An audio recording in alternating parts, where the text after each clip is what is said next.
comprender, mis caros hermanos, ante todo, es necesario conocer las leyes del trabajo esotérico gnóstico, si es que en realidad de verdad queremos un cambio radical y definitivo.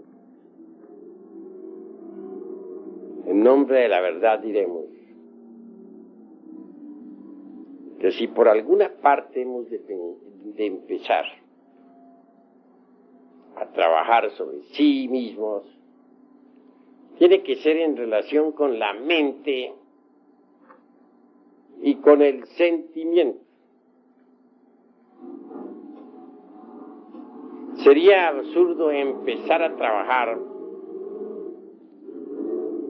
con el centro motor, por ejemplo, que como ustedes ya saben, se relaciona con los hábitos, costumbres y acciones de tal órgano, de tal centro. Obviamente, esto sería como empezar con un faquirismo absurdo. Y a propósito de faquires, en la India hay faquires que, por ejemplo, levantan un brazo en alto y lo sostienen por tiempo indefinido hasta que llega a quedar rígido. Hay otros que permanecen firmes en un solo lugar durante 20 y 30 años, hasta convertirse en verdaderas estatuas. Mas, después de todo, ¿qué es lo que ganan esos faquires? Desarrollar un poco la fuerza de la voluntad, y eso es todo. No podemos pensar que ellos vayan a crear el cuerpo de la voluntad consciente.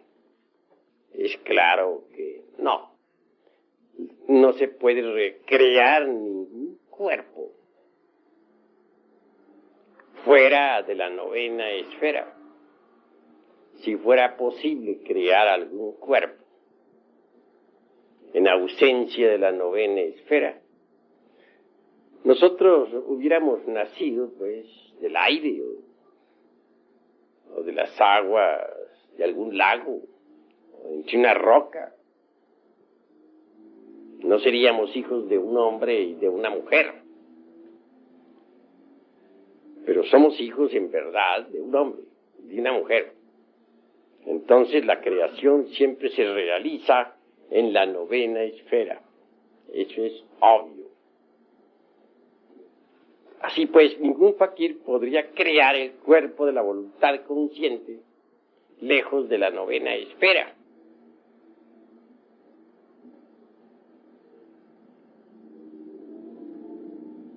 Nada ganan, pues, los que se dedican al faquirismo, excepto desarrollar un poco la fuerza de la voluntad.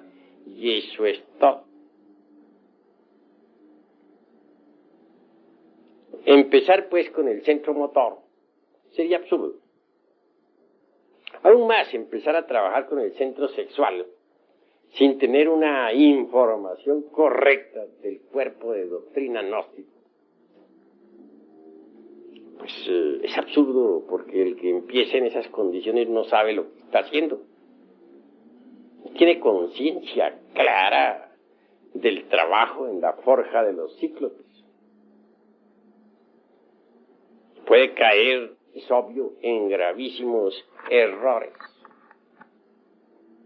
Recordemos que el primer centro, el intelectual, segundo, el emocional, el tercero, el motor, cuarto, el instintivo, quinto, el sexual.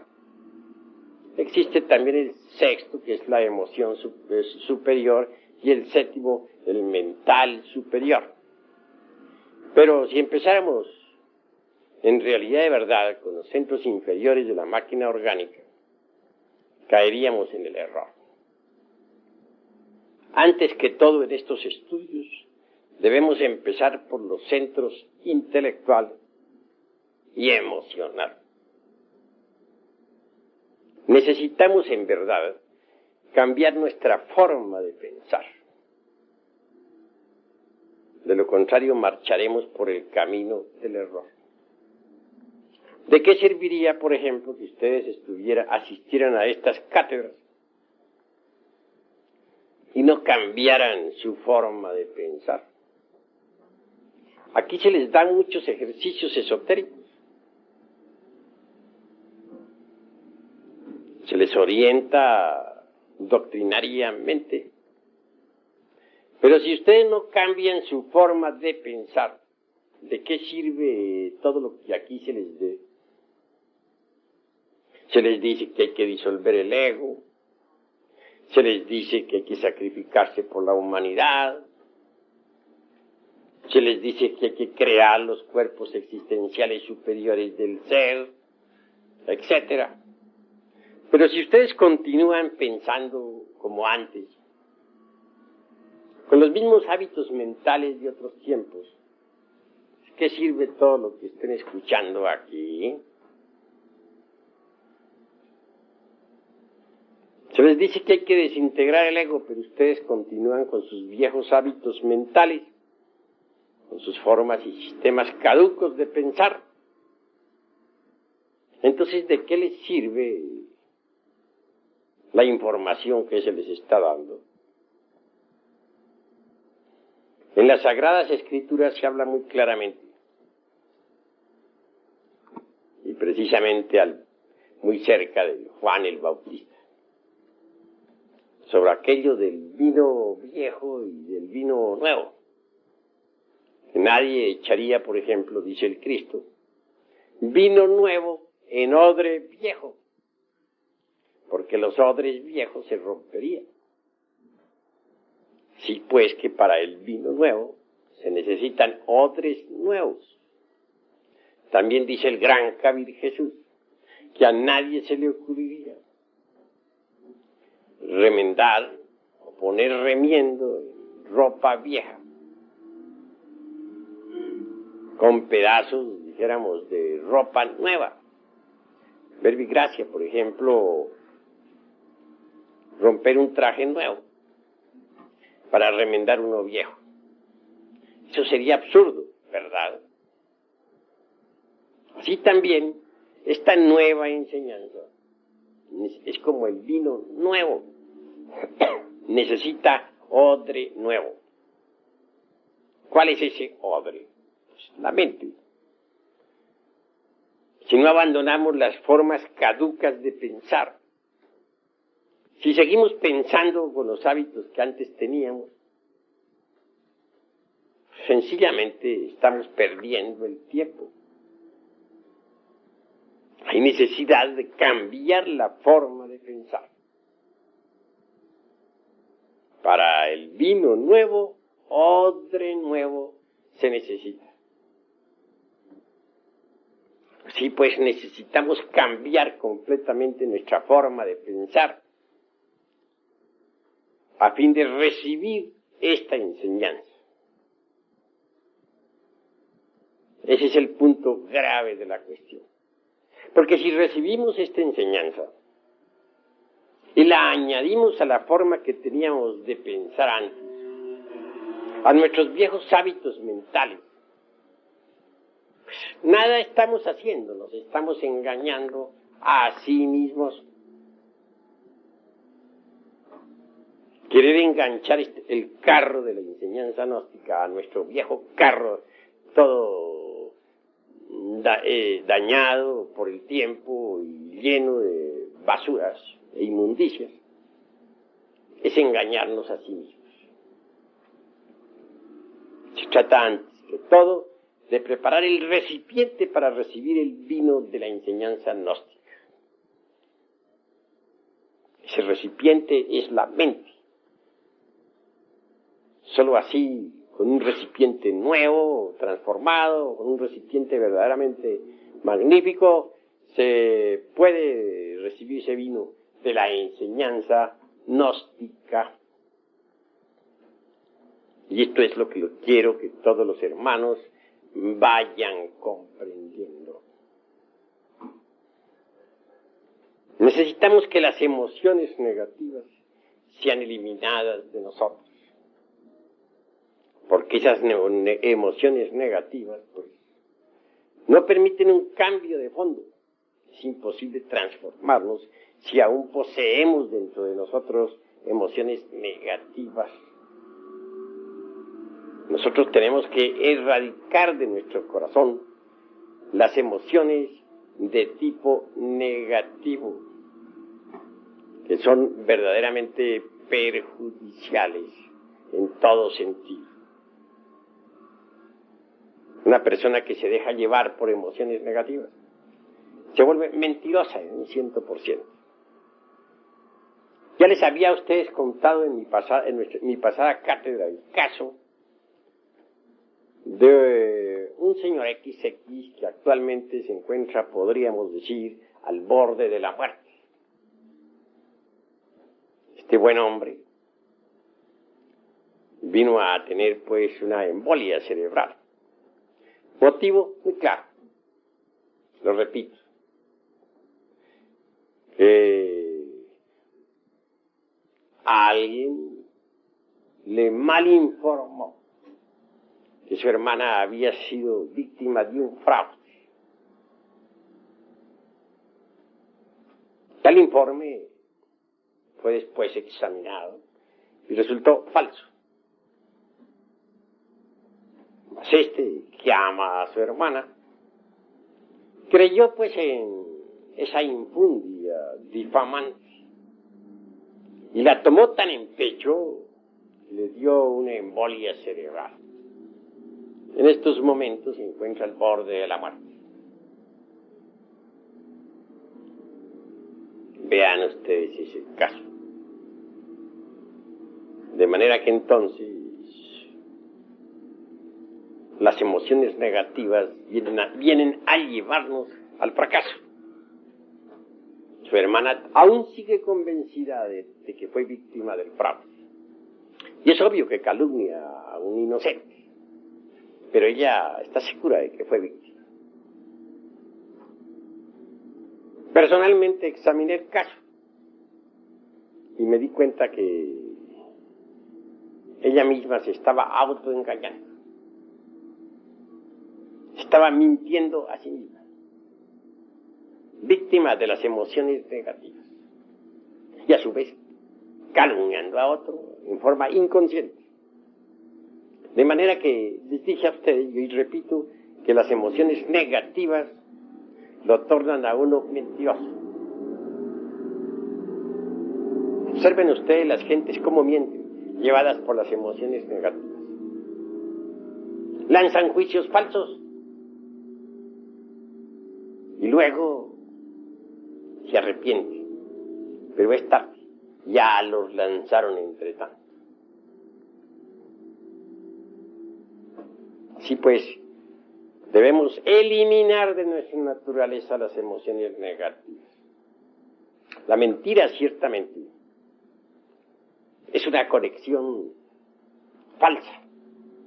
Lo normal es que la energía del Padre, la vida del anciano de los días, es decir, de nuestro ser interior profundo, fluya a través de la organización cósmica interior hasta llegar a la mente. Pero si nosotros hacemos una conexión falsa, es como ya no puede fluir esa energía, es como si se cortara el alambre eléctrico. La energía eléctrica entonces no llegaría al foco, o a los focos que nos iluminan. Así pues, la mentira es, ya les dije y repito, es una conexión falsa. Por lo común, cuando uno se llena de emociones negativas, se torna mentiroso. Esa es la realidad de los hechos. Si nosotros verdaderamente comprendemos todo esto, y empezamos por cambiar en nuestra forma de pensar y de sentir, bien pronto esto se reflejará en nuestras acciones. Una vez que uno ha cambiado su forma de pensar y sentir y actuar, entonces está perfectamente listo para empezar a trabajar con los misterios del sexo. Pero si queremos y ese es el error de algunos misioneros, que las gentes comiencen de una vez a trabajar con el Maituna en la novena esfera, sin conocer siquiera el cuerpo de doctrina, pues esto es absurdo. Que las gentes que no han cambiado su forma de pensar, que continúan con sus mismos hábitos, las gentes que tienen su misma forma de sentir, que son víctimas de las emociones negativas, pues no comprenden estos misterios del sexo y los profanan. Por eso es que Paracelso insiste en que primero que todo hay que conocer la ciencia, para luego entrar a trabajar en la novena esfera. Y tiene razón en esto Felipe Teofrastro Bombastro de Ongenay Aureola Paracelso. Empecemos pues por cambiar nuestra forma de pensar y de sentir. Muchos reciben aquí enseñanzas esotéricas, se les da, pero continúan pensando como antes, como pensaban hace 20 años. ¿Qué sucede entonces? Estamos perdiendo el tiempo. Si se le da a la gente las enseñanzas para que se autorrealicen, para que cambien, y continúan pensando como antes, obviamente, gracias, obviamente pues se marcha muy mal. Yo conozco hermanitos gnósticos que tienen 20 y 30 años de estar en las enseñanzas gnósticas y todavía piensan como pensaban cuando tenían 20 o 30 años de edad. Muy ilustrados, sí, manejan muy bien las ideas, pero si uno les examina detenidamente en su vida, sus costumbres, verá que son las mismas que tenían antes. Conozco hermanos hasta muy juiciosos, misioneros y todo, que platican muy bien sobre la gnosis, que manejan el cuerpo de doctrina en forma extraordinaria, pero los he estado observando y resulta que actúan como cuando no eran gnósticos. Actúan como actuaban hace 30 años atrás. Tienen las costumbres viejas que tenían cuando nada sabían de estos estudios. Continúan con esas mismas viejas costumbres. ¿Qué están haciendo esos hermanos entonces? Obviamente se están autoengañando miserablemente. Pues eso es obvio. Así pues, hemos de empezar por cambiar la forma de pensar y después la forma de sentir. Poner el vino nuevo, el vino gnóstico, en odres nuevos y no en odres viejos. Una mente decrépita, llena de hábitos viejos, de hábitos de hace 20 y 30 años atrás, no está preparada para recibir el vino de la gnosis. Una mente así necesita forzosamente pasar por un cambio total. De lo contrario, pues se está perdiendo el tiempo miserablemente.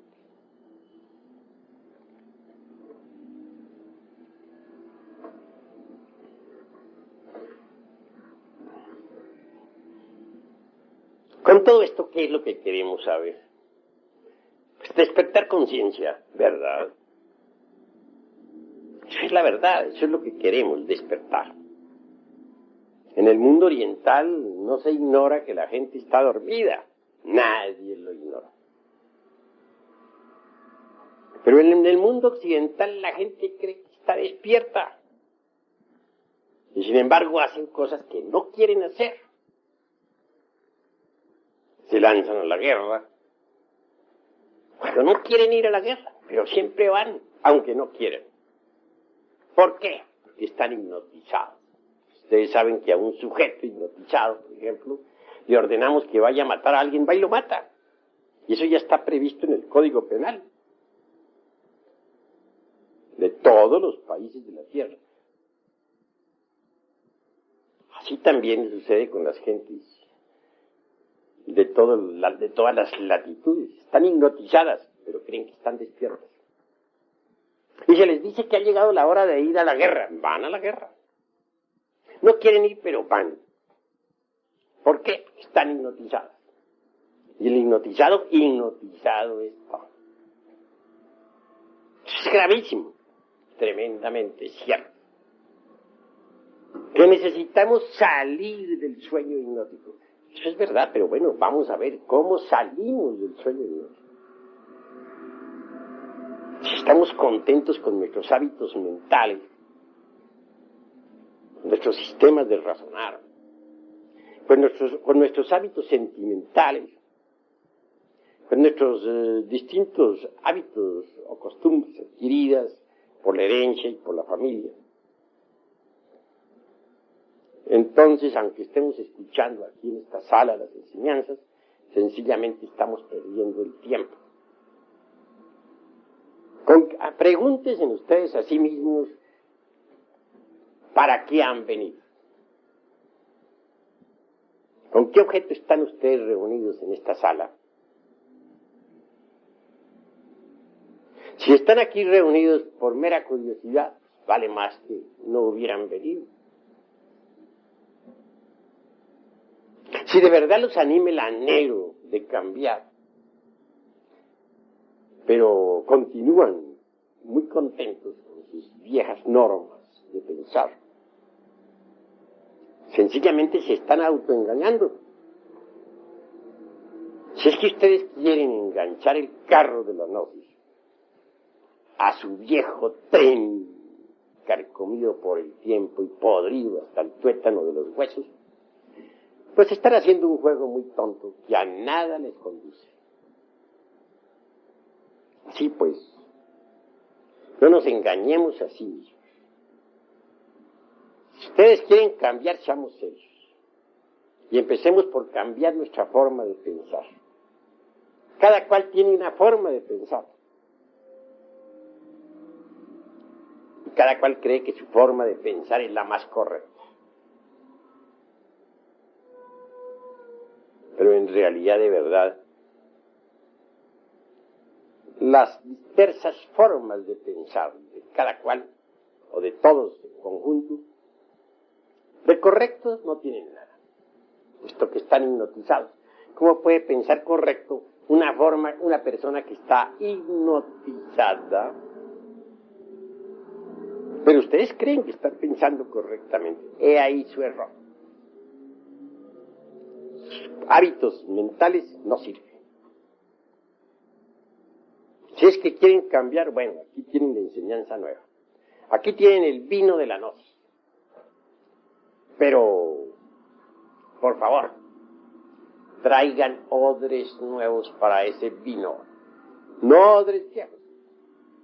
Porque el vino nuevo rompe los odres viejos.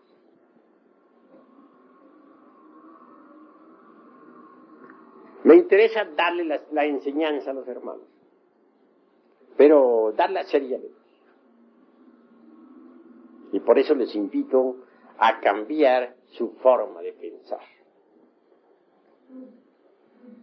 ¿Han reflexionado acaso ustedes en lo que es la conciencia? ¿Qué podría comparar la conciencia? O sea, a un foco de luz que lo dirijo hacia una parte o hacia otra. Eso es obvio.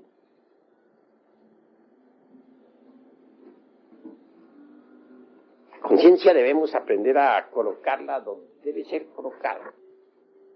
Donde esté nuestra conciencia, allí estaremos nosotros. Ustedes que me escuchan en estos momentos, ¿están seguros de que la conciencia de cada uno está aquí? Si está aquí, me place. Pero estamos seguros de que está aquí. Puede ser que esté en este momento en la casa. Puede ser que esté en la cantina. Puede ser que esté en el supermercado.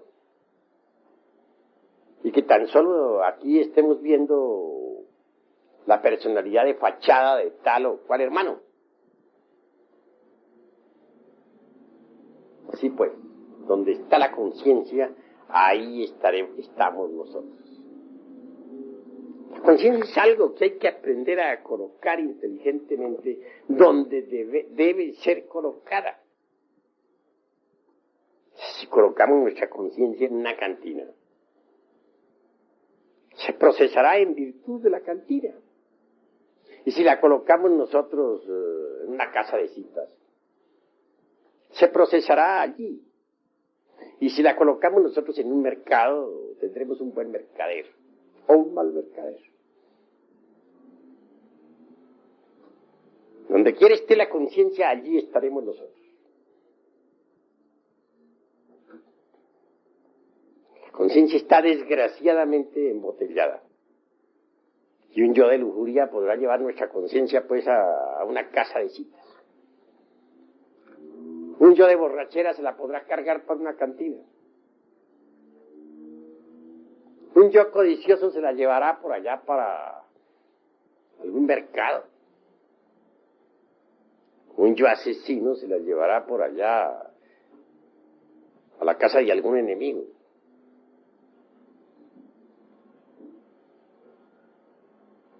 Etcétera. ¿A ustedes les parece acaso correcto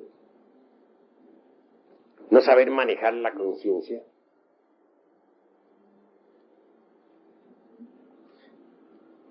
Tengo entendido que es absurdo llevarla a lugares donde no debe estar. Eso es obvio. Desgraciadamente, repito, nuestra conciencia actualmente está enfrascada. Sí, embotellada entre distintos elementos inhumanos que en nuestro interior cargamos. Necesitamos quebrar todos esos elementos dentro de los cuales se halla embotellada la conciencia. Pero digo, haríamos eso si no cambiáramos nuestra forma de pensar. Si estamos contentísimos con nuestros viejos hábitos caducos y extemporáneos que tenemos en la mente, ¿nos preocuparíamos acaso por despertar la conciencia? Claro que no. Si se quiere cambiar, vamos a cambiar desde ahora mismo. A cambiar nuestros hábitos mentales, nuestra forma de pensar. Cuando uno cambia de verdad, origina cambios interiores. Cuando uno cambia su forma de pensar, puede entonces pensar en cambiar totalmente en su interior. Pero si no cambian su forma de pensar, si aquí en esta mente siguen existiendo los viejos hábitos extemporáneos, ¿cómo puede uno decir que va a provocar un cambio en su conciencia interior? Pues eso no es posible. Sería contradictorio que pensáramos una cosa e hiciéramos otra. Realmente que no es posible.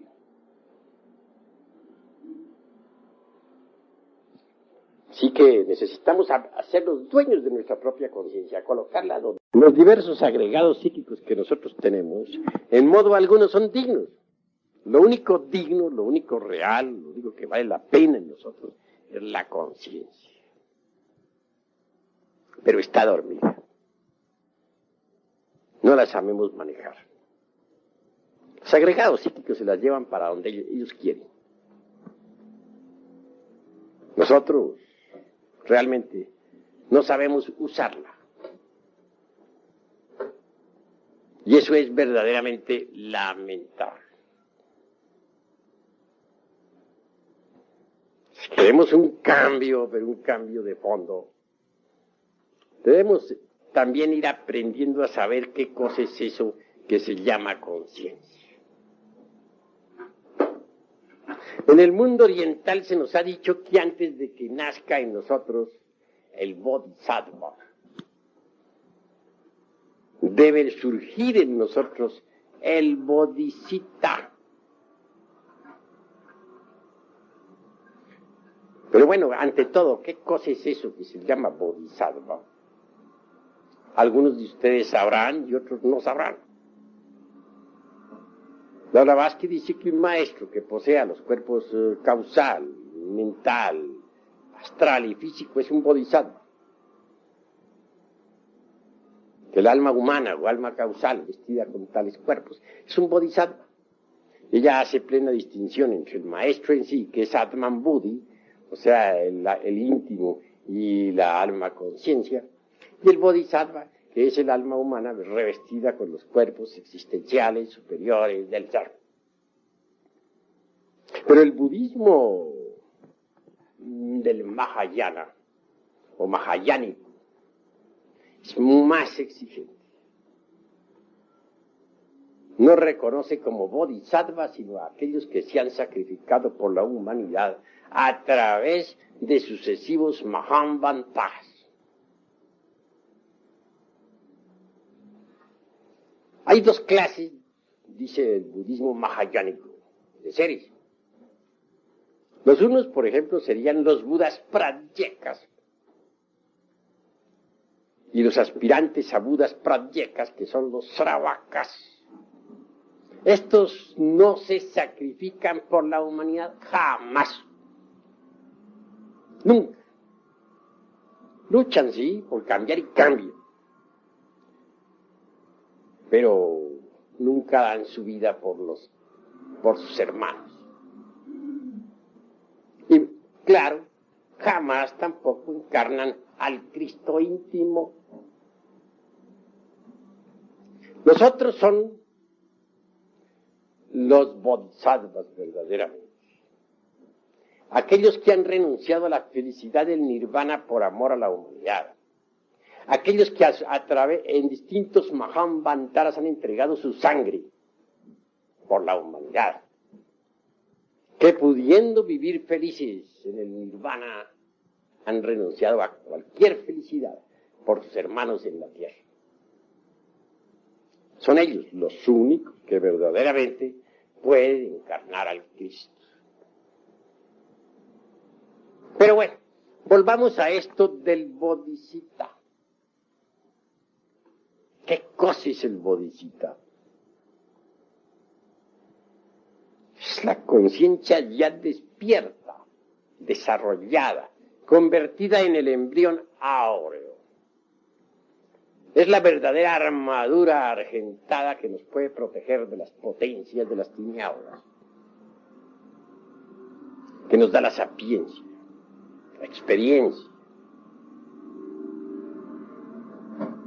Antes de que surja un bodhisattva dentro del interior de alguien, surge el bodhicitta, es decir, la conciencia despierta y desarrollada. Vean ustedes cuánto vale, pues, ese don que se llama conciencia. Es lástima que la humanidad tuviera la conciencia enfrascada entre el ego. Y es claro que mientras las gentes continúen pensando como piensan, sintiendo como sienten, y con sus mismas viejas costumbres rancias, no podrán despertar la conciencia. Continuará esta hipnotizada. Y en secuencia o como corolario diremos que nunca surgirá en gente así el bodhicitta. Cuando el bodhicitta, que es la conciencia desarrollada y despierta, surge en uno, en el aspirante,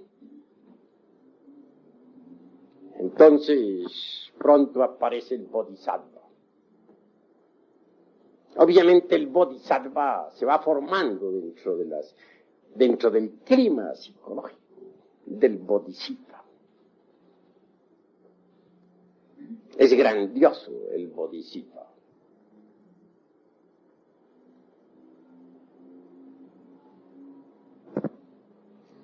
En realidad, de verdad, mis queridos hermanos,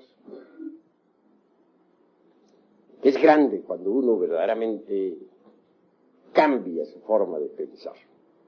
Porque entonces, y solo entonces, trabajará para despertar la conciencia. Entonces, y solo entonces, hará un trabajo serio que lo conduzca al nacimiento del Bodhisattva. Antes no es posible. Vivimos en un mundo desgraciadamente doloroso. Todos ustedes están llenos de dolor, de sufrimiento. Felicidad no existe en este mundo. No es posible. Mientras haya ego, tiene que haber dolor. Mientras continuemos con nuestra forma rancia de pensar, no podremos ser dichosos. Mientras seamos víctimas de las emociones negativas, cualquier género de felicidad se hace imposible. Nosotros necesitamos en verdad llegar a la felicidad. Pues no podríamos nosotros conseguir tal logro si no despertáramos la conciencia. Y nunca despertaríamos la conciencia si continuáramos con la forma que tenemos actualmente de pensar. Así pues que primero miremos cómo estamos pensando.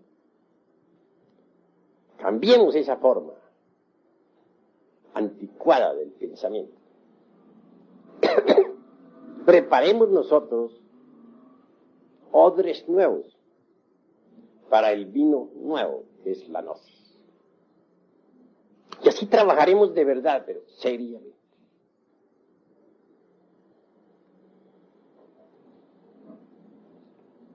Este mundo en sí mismo es el producto de la ley de la originación. Este mundo se sostiene con las leyes de causa y efecto, que son las leyes del karma. También se les llama leyes de acción y consecuencia. Tal acción, tal consecuencia. Este es un mundo bastante complejo. Es un mundo de asociaciones, combinaciones múltiples, dualismo incesante, lucha de los opuestos, etc. En estas circunstancias no es posible que exista en este mundo la felicidad. Cada uno de nosotros tiene que pagar su karma.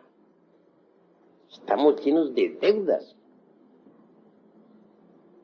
Y ese karma obviamente nos trae mucho dolor, mucha amargura. No somos dichosos.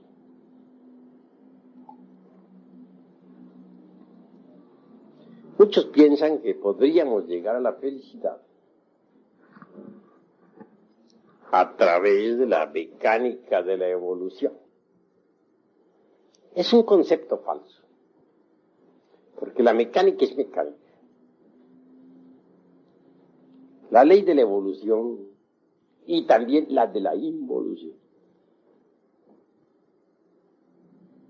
constituyen el eje mecánico de esta maquinaria que se llama naturaleza. Hay evolución en el grano que germina, en la planta que se desarrolla y al fin da fruto. Hay involución en la planta que ya entra en decrepitud y por último se convierte en un montón de leños. Hay evolución en el niño que se forma en el claustro materno, en la criatura que nace, que crece, que se desarrolla y vive a la luz del sol. Mas también existe involución en el ser humano que envejece, decrece, entra en decrepitud y al fin muere. Eso es completamente mecánico.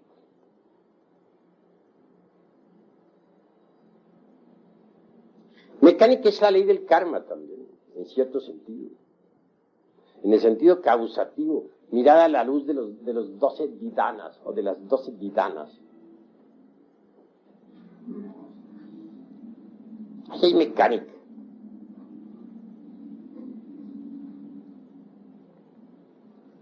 Nosotros necesitamos libertarnos precisamente de la ley del karma. Necesitamos libertarnos de ese movimiento mecánico de la naturaleza. Necesitamos hacernos libres, y esto no será mediante la evolución mecánica. Cualquier evolución mecánica se procesa de acuerdo con las leyes de causa y efecto, con las leyes de las asociaciones, de las combinaciones mutuas, etc. Lo que es mecánico es mecánico. Nosotros necesitamos libertarnos de la ley de la evolución y también de la ley de la involución. Necesitamos dar el gran salto para caer en el vacío iluminador.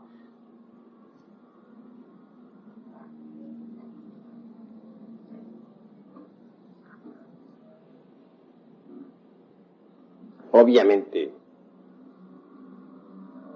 existe pues una antítesis entre la teoría de la relatividad que predicara un Einstein y el vacío iluminador. Lo relativo es relativo. La maquinaria de la relatividad funciona con la ley de los opuestos, con el dualismo, etc. Mientras, en la lucha de las antítesis hay dolor. Y eso no es felicidad. Si queremos la auténtica felicidad, debemos salirnos de la ley de la mecánica esta de la relatividad. Dar el gran salto, repito, para caer entre el seno del vacío iluminador.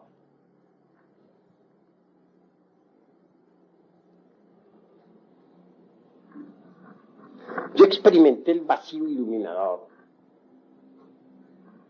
en mi mocedad.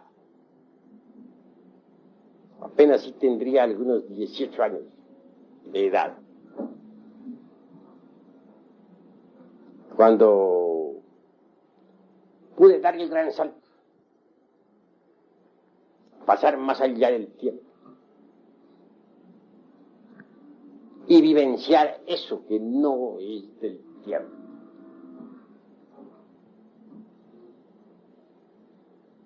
Eso que podríamos llamar la experiencia del prajna paramita,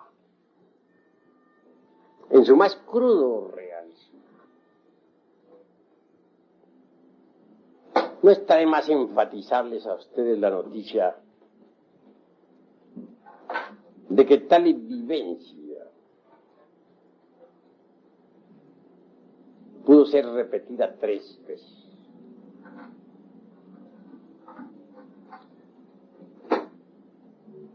Supe entonces lo que era el sunyata. Lo pude vivir. En el vacío iluminador no existe dualismo conceptual de ninguna especie. La maquinaria de la relatividad no funcionaría en el vacío del iluminador. La ley de las mutuas combinaciones y asociaciones mecánicas no es posible en el vacío iluminador. Toda la teoría de la relatividad de Einstein quedaría destruida en el vacío iluminador. Indubitablemente la experiencia del vacío iluminador solo es posible en estado de samadhi, en estado de chamadí, o como se dijera también en el estado del prajna paramita.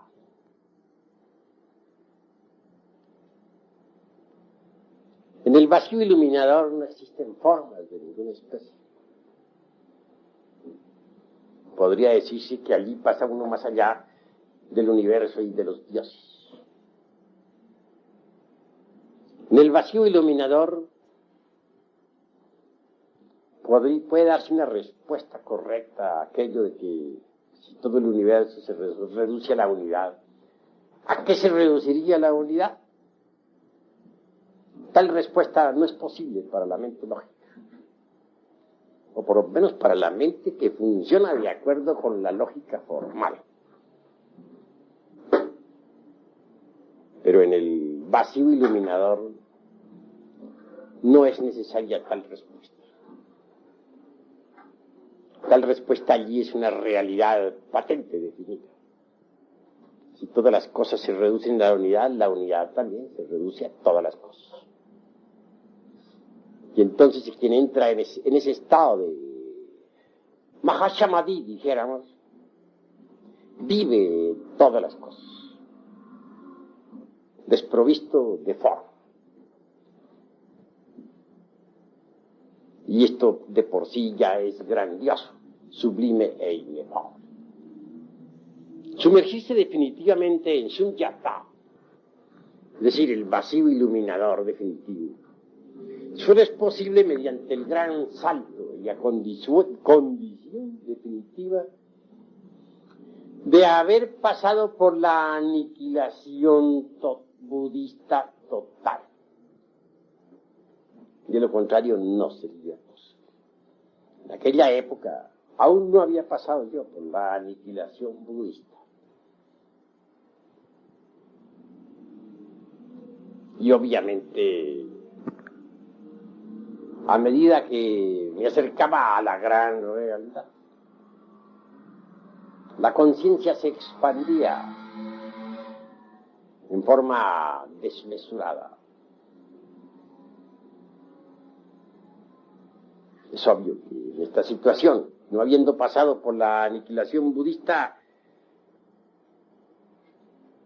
sentí indecible terror, motivo por el cual regresé al universo de la relatividad de Einstein. Repito, 3 veces experimenté con el vacío iluminador. Y supe en el Sunyata, experiencia trascendental vivida, que hay más allá del vacío algo. ¿Qué? Eso que se llama talidad. La gran realidad.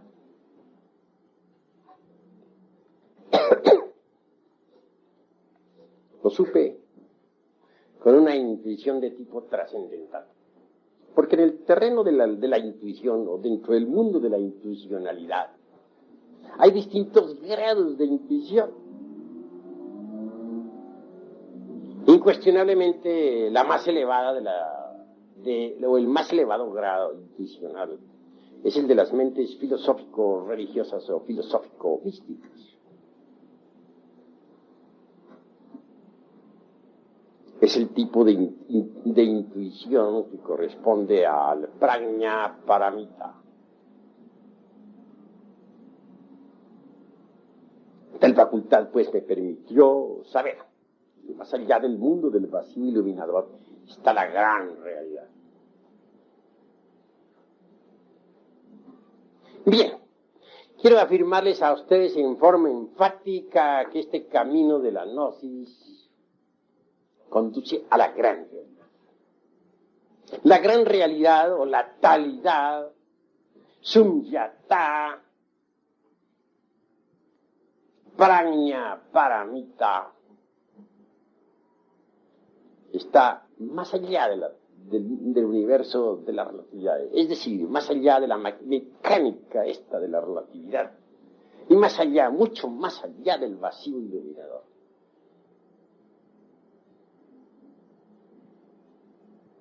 Es decir, la talidad trasciende a estos dos opuestos que yo llamaría mecánica de la relatividad y vacío iluminador. No es el vacío iluminador la última palabra, es la antesala de talidad, es decir, de la gran realidad.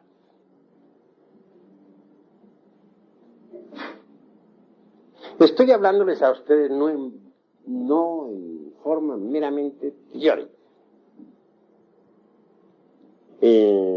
Pasados Mahambaltaras experimenté la talidad y como quiera que la conozca, tengo que dar de ello vivo testimonio. Lo importante para nosotros es pasar por una suprema aniquilación, a fin de que la conciencia convertida en bodhisattva y totalmente despierta pueda dar el gran salto para caer en el vacío iluminador.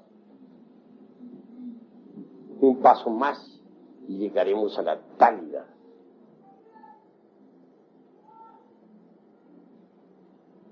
Pero, como les digo, debemos empezar por cambiar nuestra forma de pensar, para trabajar correctamente sobre sí mismos,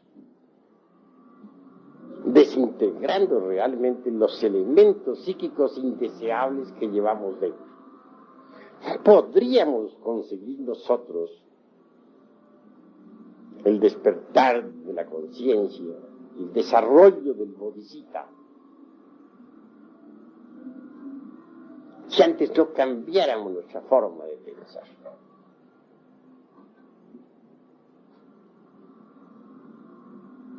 Es necesario saber meditar, comprender lo que es la técnica de la meditación. El objeto de la meditación es muy simple. ¿Qué es lo que queremos nosotros a través de la meditación? Tranquilidad. Parecería muy superfluo lo que estamos diciendo. Ustedes podrían objetarme que podríamos tranquilizarnos con una botella de vino, ¿no? Eso es claro. Podrían objetarme también que podríamos tranquilizarnos oyendo una sinfonía de Beethoven. Eso podrían ustedes decirme. Pero en realidad, de verdad, conseguir la tranquilidad es lo más difícil que ustedes imaginarse puedan. Nadie podría tener tranquilidad mental, tener su mente en santa paz, si no ha eliminado de su centro intelectual el pensar caduco y extemporáneo que carga. Nadie podría tener paz en su corazón si no hubiese eliminado de sí mismo previamente las emociones negativas y perjudiciales. Así que cuando un gnóstico, un arat gnóstico se sumerge en meditación, busca tranquilidad. En esos instantes se propone trabajar sobre algún elemento inhumano que haya descubierto en sí mismo mediante la autoobservación. Posiblemente descubrió la ira. Bueno, se dedicará entonces a comprender el agregado psíquico de la ira, hasta volverlo polvo, con ayuda de su divina madre Kundalini, que deberá invocar para que le auxilie.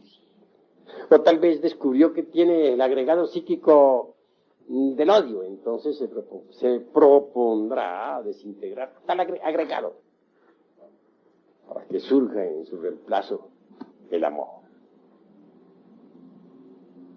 A medida que uno vaya desintegrando todos esos agregados psíquicos inhumanos que cargamos en nuestro interior, la conciencia irá despertando.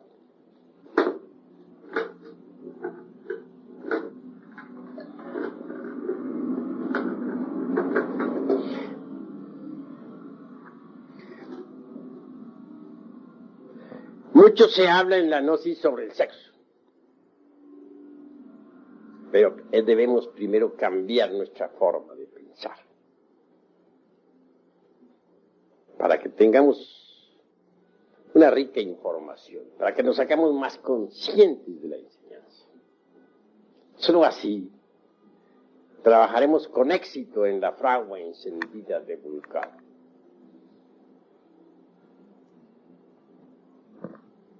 No queremos en modo alguno esta noche eludir los misterios sexuales. Es bueno que ustedes entiendan que el camino que conduce a la talidad es, y subrayo esto completamente, absolutamente sexual.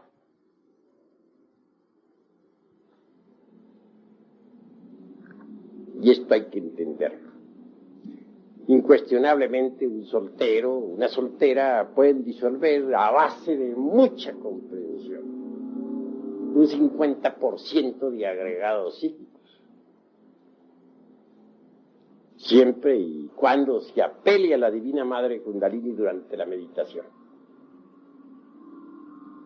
Pero hay elementos psíquicos muy pesados que corresponden al mundo de las 96 leyes. Estos no se desintegran sino exclusivamente con el molinillo eléctrico de los físicos, con la suástica en movimiento, que genera determinado tipo de electricidad sexual trascendente. Obviamente, pues, la mujer serpiente, o sea, la princesa Kundalini, la divina madre cósmica, es reforzada mediante ese tipo de electricidad. Entonces puede, con su poder desintegrar atómicamente los elementos psíquicos más pesados, en los cuales está embotellada la conciencia. Así poco a poco llega el instante en que la conciencia queda completamente liberada y despierta y lista para dar el gran salto y caer en el vacío iluminador, que es la antesala de la gran realidad. En este mundo se nos ha criticado demasiado porque ponemos énfasis en el sexo. Muchos suponen que hay muchos caminos que puedan conducir a la gran realidad. Obviamente que cada cual es muy libre de pensar como quiera.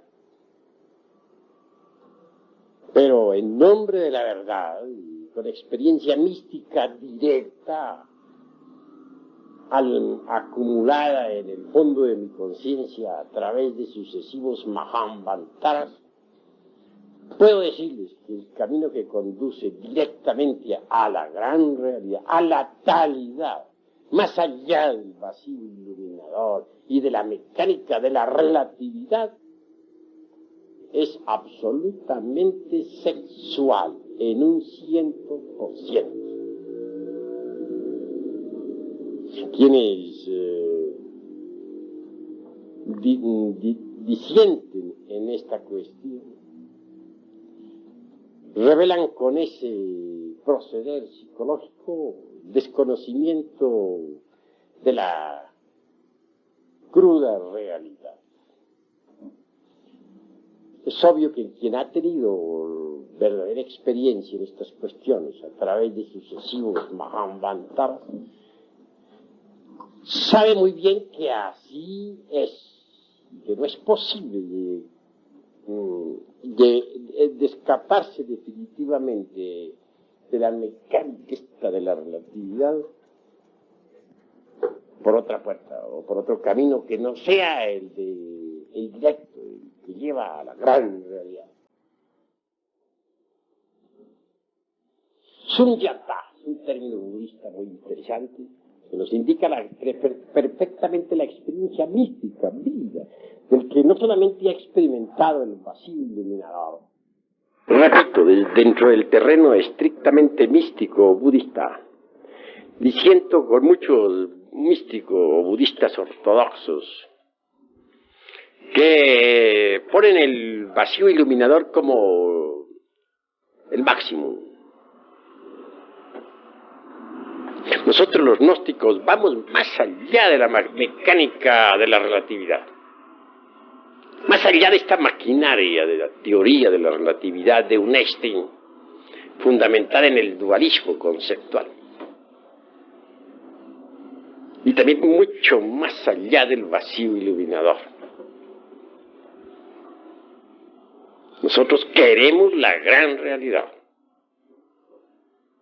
la experiencia vívida, sunyata, la vívida experiencia de los prajna paramitas.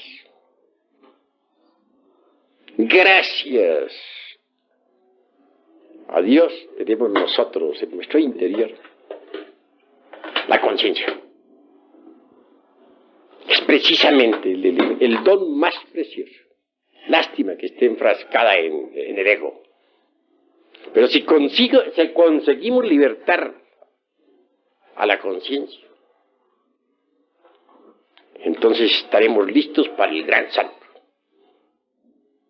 Para el salto supremo. Una conciencia libertada es una conciencia que puede sumergirse entre la gran realidad de la vida libre en su movimiento. Esta gran realidad es felicidad inagotable. Más allá del cuerpo, de los afectos y de la mente. Es una felicidad imposible de describir con palabras. Todos queremos la felicidad. Y no tenemos la felicidad.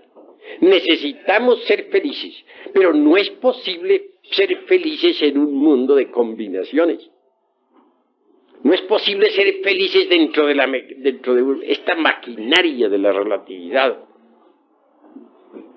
Recuerden ustedes que el ego es tiempo, que el ego es un libro de muchos tomos y que está expuesto a las leyes de causa y efecto. Es hora de que pensemos en libertarnos del karma, en libertarnos de este mundo doloroso, de esta maquinaria tan infernal. Es hora de que pensemos nosotros en la dicha verdadera de la gran realidad. Por eso les invito esta noche a cambiar su forma de pensar. Si ustedes cambian, podrán trabajar sobre sí mismos para libertar la conciencia. Pero si ustedes no cambian su forma de pensar, si solamente quieren esta doctrina para engancharla a su tren, privilegio de carne, pues están perdiendo el tiempo. Yo quiero trabajar en ese mal con ustedes. Sí, mis caros hermanos, hasta aquí la plática de esta noche. Sin embargo, hay algo que debo añadir antes de cerrar esta plática. Necesitamos que ustedes aprendan a meditar profundamente, que sepan meditar. Cuando uno ha conseguido, pues, una verdadera concentración, llega a una verdadera dicha. Vean ustedes, si yo no hubiera tenido en vida la experiencia del vacío iluminador, allá en mi mocedad, no estaría hablándoles ahora en la forma que les estoy hablando.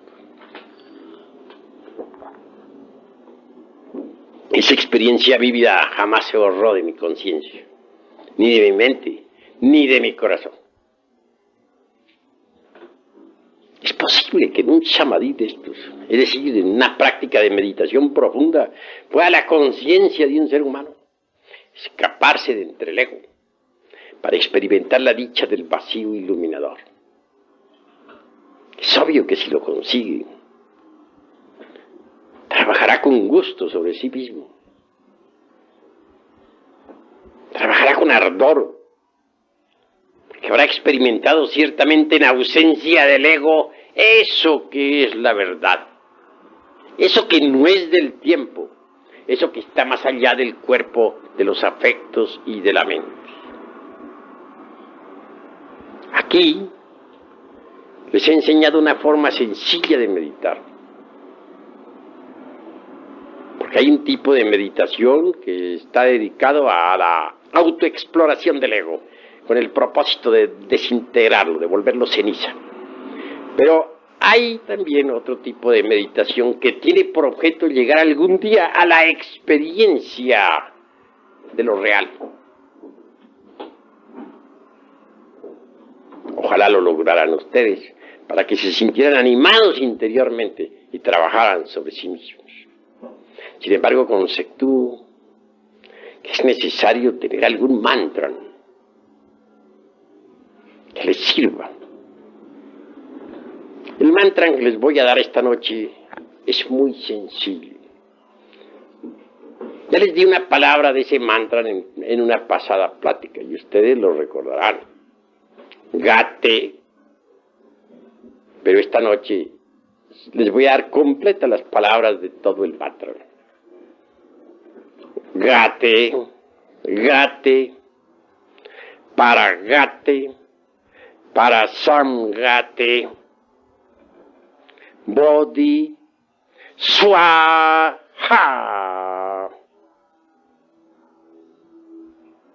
En las grabadoras tiene que haber quedado grabado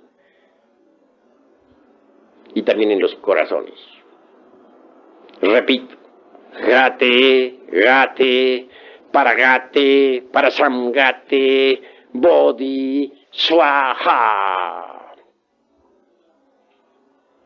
Ese mantra se pronuncia suavemente, o con la mente y el corazón.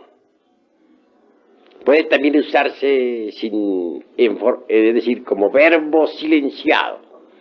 Porque hay dos tipos de verbo articulado y verbo silenciado.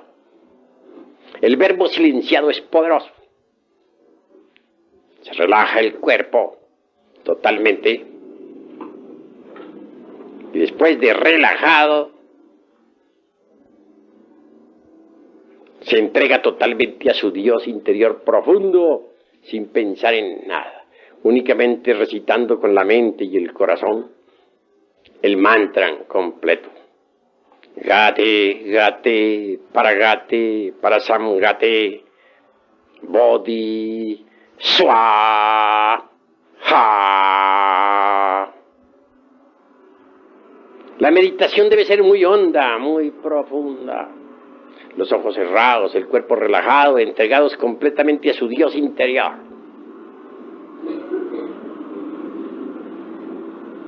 Ni un solo pensamiento se debe admitir en esos instantes. La entrega a su Dios debe ser total. Y solamente el mantra debe resonar en su corazón. Este mantra entiendo que abre el ojo de Dharma. Este mantra profundo un día los llevará a ustedes a experimentar en ausencia del ego el vacío iluminado. Entonces sabrán lo que es el sunyata.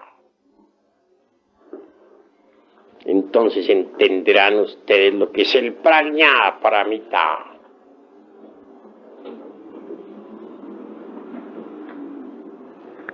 Perseverancia es lo que se necesita.